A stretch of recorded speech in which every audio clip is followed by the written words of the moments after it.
I can certainly imagine that there's an argument to be made AFC side of the best win. And if you're a Patriot fan and you say, pardon me? Good. To go into, I still call it Rich Stadium in my mind, Orchard Park, and beat that team the way they did with Drake May and a focused and fiery Stephon Diggs, and a schedule that is light lifting the rest of the way. Easiest schedule in the National Football League from here until the end. That's just the quintessential Vrabel victory. Yep. You and I have made it clear we love him. But for a guy that you want to look at, because he's full, the mezzanine, the lower deck, full game dip.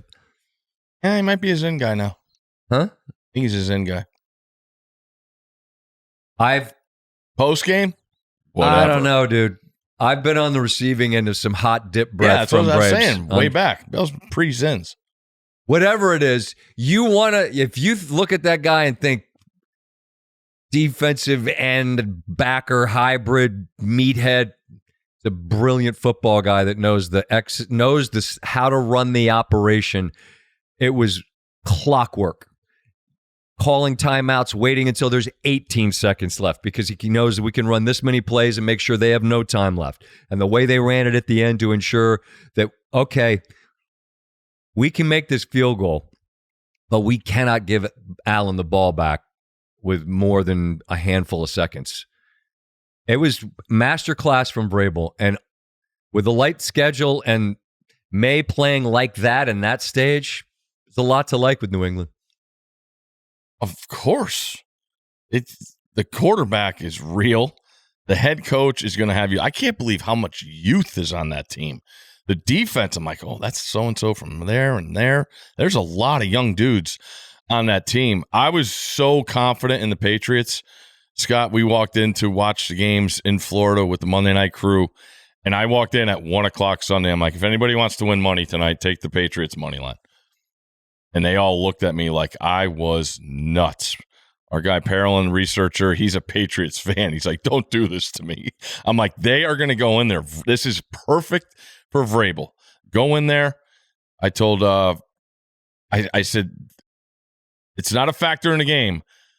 The Bills don't want any of this undefeated stuff.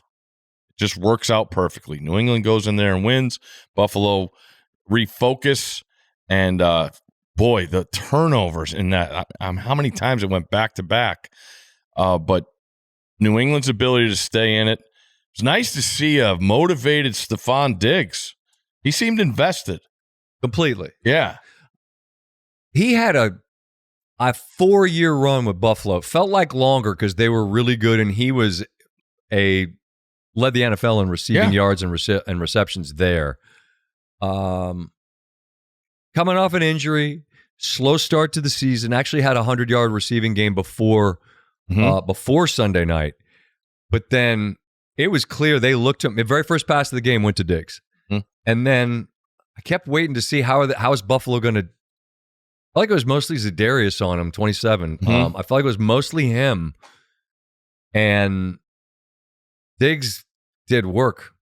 10 grabs, $146, but it was the off-schedule stuff where they were both on the same page. Like anytime we talk about Mahomes, he's an absolutely ruthless killer when plays break down, and it's him and Kelsey constantly, right? Ad-libbing.